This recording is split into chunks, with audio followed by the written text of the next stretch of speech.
and giving yourself, your life and yourself to this other person, and just having the faith that they're back for you. You guys have all experienced trust in some form, in context in your lives in various aspects.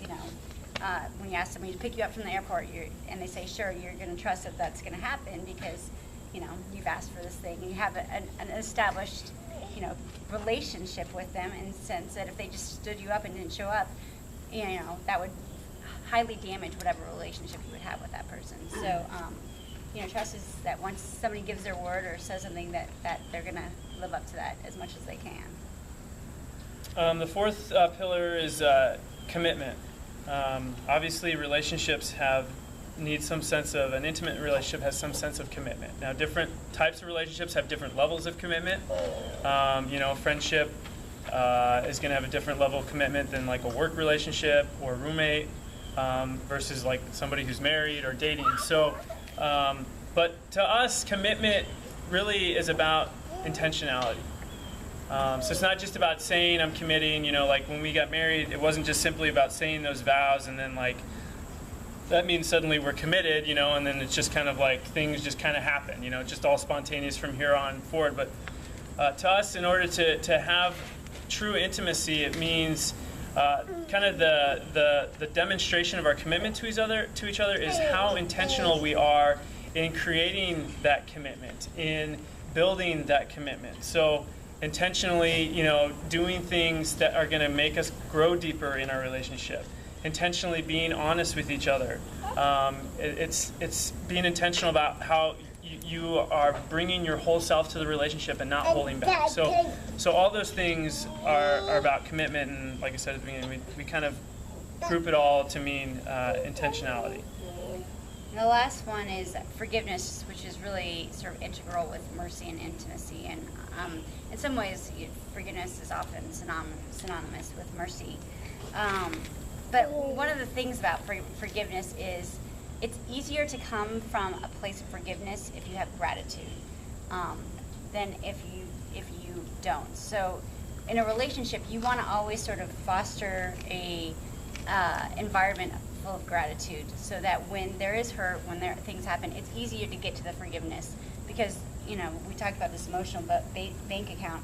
You've already kind of built up a lot of positive goodwill, so if something bad happens, you can kind of dip into that, and it's easier to forgive. And so when you have that bank account kind of dwindle, it can be a lot harder to forgive. If somebody is continually sort of not being a good friend, for example, doing things to hurt you and so forth, it's harder. You might forgive them the first time, the second time, third time. After a while, you get to the point where, it's harder to get to that forgiveness, because there's that bank account hasn't been built back up by them, sort of respecting you mutually and sort of recognizing their own, what they've done to hurt you, and sort of making up in some way whatever hurt they had caused. So forgiveness, we saved that one for last out of those five, just because in many ways it's hard to have any of those other pillars without forgiveness as kind of an ever-present aspect of your relationships. And that's why tonight, let's talk about mercy. That's why mercy, in our experience, is so important to any healthy relationship.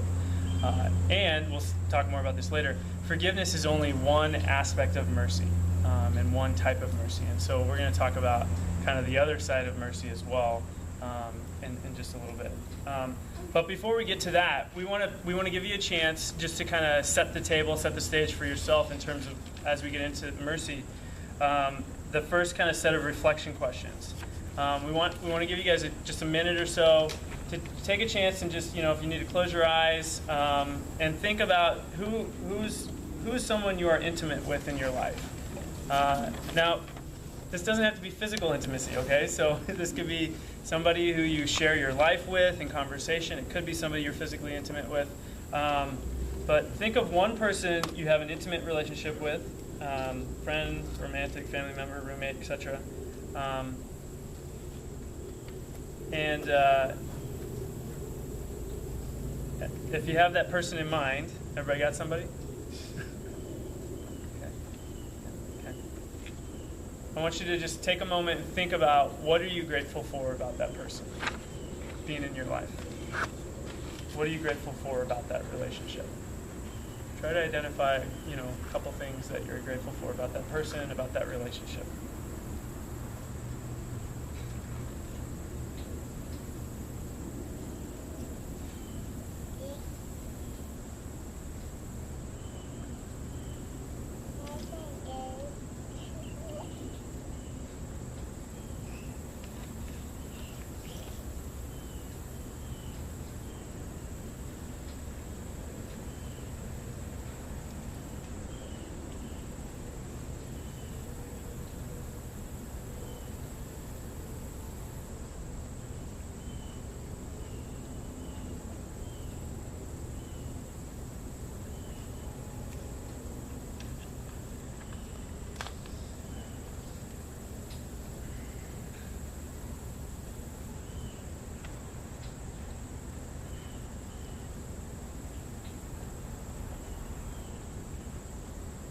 And now we want to give you guys a chance to just turn to a couple of your neighbors, maybe in groups of like 2 or 3 or 4, and just share briefly. You don't necessarily have to share names if you don't want to, but just share what are you thankful for about this person or this relationship in your life. Something about vocalizing it that kind of brings something to a greater reality. So let's do that for about maybe 3 or 4 minutes. All right, just real brief. Yeah, sure. All right, man. So, Pablo, by the way. Jeff. So mine is a girlfriend. Her name is Emily. We differ on just about every single political topic. So one thing that I'm grateful for is kind of that she inspires me to actually listen to like polar opposite side of something.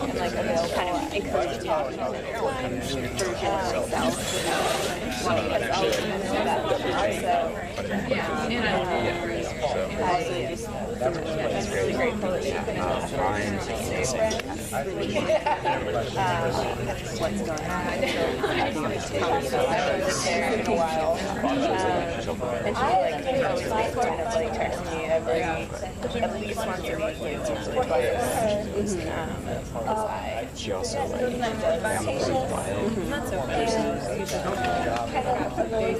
she always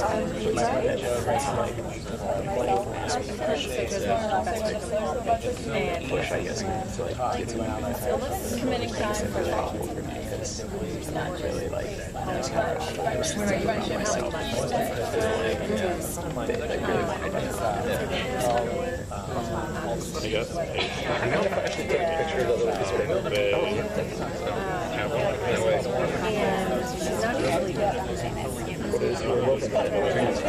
What is it?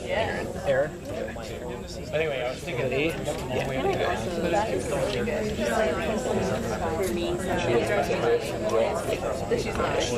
Same here.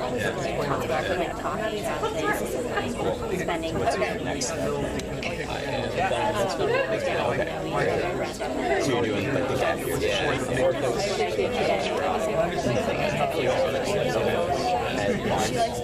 Barnes Ridge North. The BJC, but by any chance but I'm sure I still have training for I go to one of them this Thursday, and then I have like I think one more, and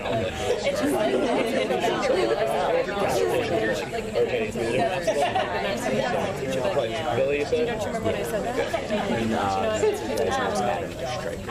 They're both recent grads that are like doing the strength league as well. So, and I think is Ed. Really? I might be wrong there, but probably me.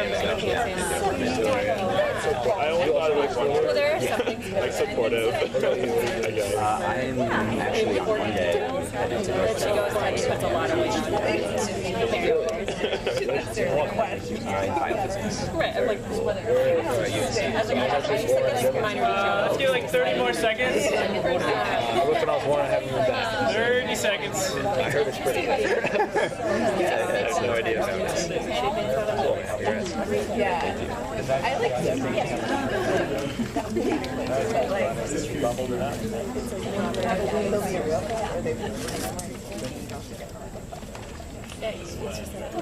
All right, so keep that, as we're talking, there's going to be a couple more times where we let you guys kind of reflect and discuss, but continue to keep that person in mind because we'll keep coming back to that person or those persons or that relationship, okay?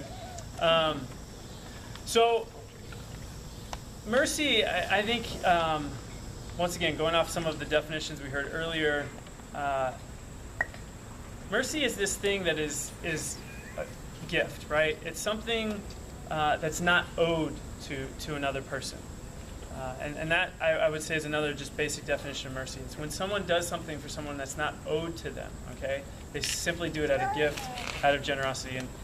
And I really think there's two types of mercy. There's active mercy and there's reactive mercy. And we're going to talk about both of those and how they come into play in a relationship. And active mercy are acts of generosity.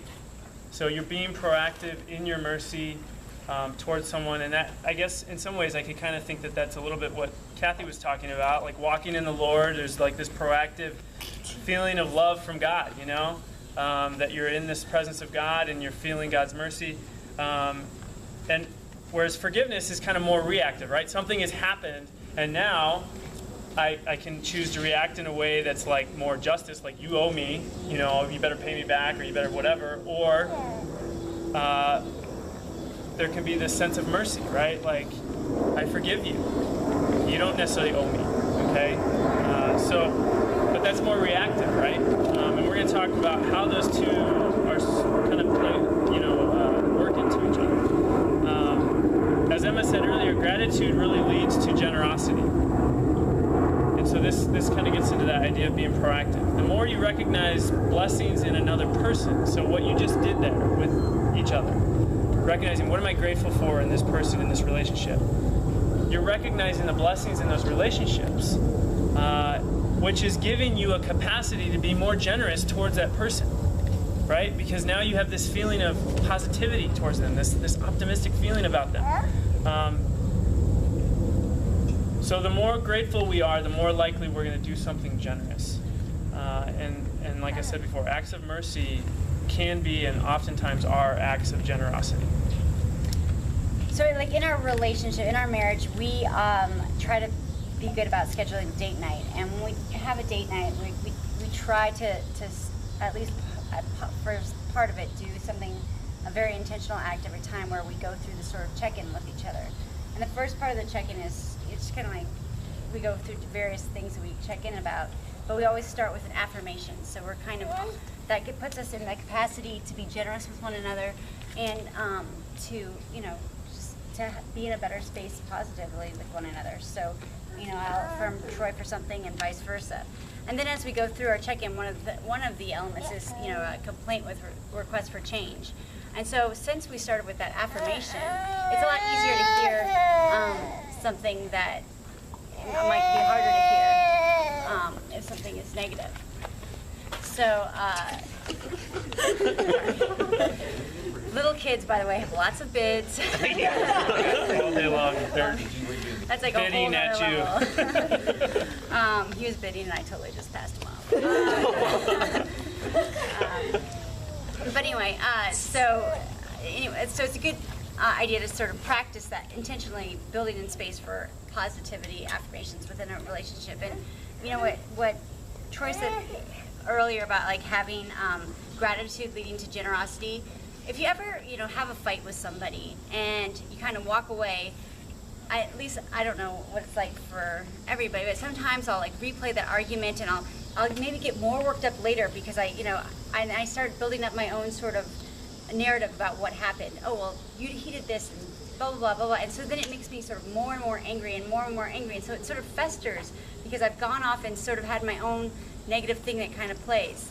And then maybe later I'll go confront Troy and he's like, hold on, like, that's not exactly what happened. And it'll diffuse after we talk through it. But a lot of times now, if I start getting upset about things, I try to sort of pretend like we're talking, like, hey, am I looking at this fairly? And sort of diffuse myself and sort of thinking positively, well, you know, maybe he didn't mean it that way. Maybe I just took it a little bit harder this way. Did he really mean it that, you know, and probably not, you know, and so it kind of helps. So before I come back to him and I'm all a bit out of shape, I already kind of realized and sort of forgiven him in my mind and had, you know, because I've been grateful towards him and I've had more positive things, you know, I've viewed him and what has happened in a positive light. So I just think it's to always sort of look at things from the best optics possible from the other side instead of the worst. You're going to have a better outcome. I like how you worked the word optics into that. Emma was an optical engineer as an undergrad. So another example of proactive mercy. I have a tendency to stay up late. I'm kind of a night owl, and Emma's not as much. And sometimes it's for work, and sometimes it's just because I'm just being stupid and staying up late. And so getting up early with the kids is not necessarily my favorite thing to do, especially if I went to bed later and Emma went to bed earlier, and so I'm just like, oh, you know, Emma can get up with the kids. But because that happens, like especially like on nights where I'm working late and I'm not going to get as much sleep, and oftentimes like if Caleb gets up in the middle of the night, I usually go and help him or soothe him. And so I'm really grateful that Emma, and I've often shared this with Emma, like when we do our affirmations on date night, many times I've shared, I'm so grateful that you wake up early with the kids and you're ready to go and you're moving, and even if I do get up early, like I'm really slow moving at first. And so I'm really grateful for that. Because it's like, you know, it helps our family get out the door, it helps the kids get to school, etc.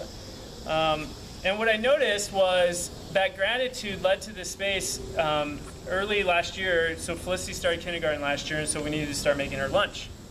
And at kind of the beginning of the school year, it was sometimes Emma would do it in the morning, sometimes I would do it in the morning, and it was, but if I was working late or something and I didn't get up early, then that meant Emma was making the lunch in the morning for Felicity, plus making breakfast for the kids, plus starting to get them dressed before I came down or whatever. And it was a lot. And I started realizing, I'm like, gosh, I'm so grateful that Emma gets up with the kids, and you know, I could just make the lunch the night before, especially if I'm staying up later anyways. And what I started realizing is that Emma's generosity in being there for the kids in the morning led to this gratitude for me, which led to this generosity to want to make the lunch the night before. And literally, like, it was something that like stuck for pretty much the rest of the year. Like I pretty much made lunch for Felicity like almost the rest of the year at some point, kind of I think in the middle of the fall on. And you know, sometimes I get home, like an example was like moonlight breakfast. You know, we get home like at 1 in the morning and I'm like exhausted. I just want to go straight to bed. And I like have this moment where I'm like, yeah, you know, Emma's gonna be with the kids in the morning, and it would be really helpful to her, and she'd also really appreciate it if I made the lunches right now. And so I'm like, it's only gonna take me like 5 minutes, I'll do it, you know, no big deal. And that choice came from a place of gratitude. And when you look at it, like when I looked at it for myself, it was really this place where I felt like I was being merciful towards Emma, because if she had to make the lunches in the morning, that was like another burden to add in the morning, right? And so for me to make the lunch the night before, which was no big deal, it was really an act of mercy towards Emma. And it helped build up that emotional bank account we're talking about, because then there was this thing that when Emma came in the morning, she was like, oh, the lunches are made, yes.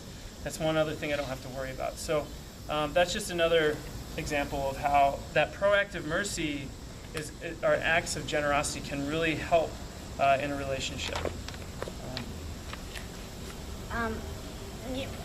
Like a lot of marriage counselors and stuff will notice that when relationships break down, it's because there's an absence of that generosity and gratitude. Instead, it's like grievances. And I remember when I used to work out at this gym, and there was these two ladies, and they'd always work out at the same time as I would, and all they would do the entire time is complain about their husbands.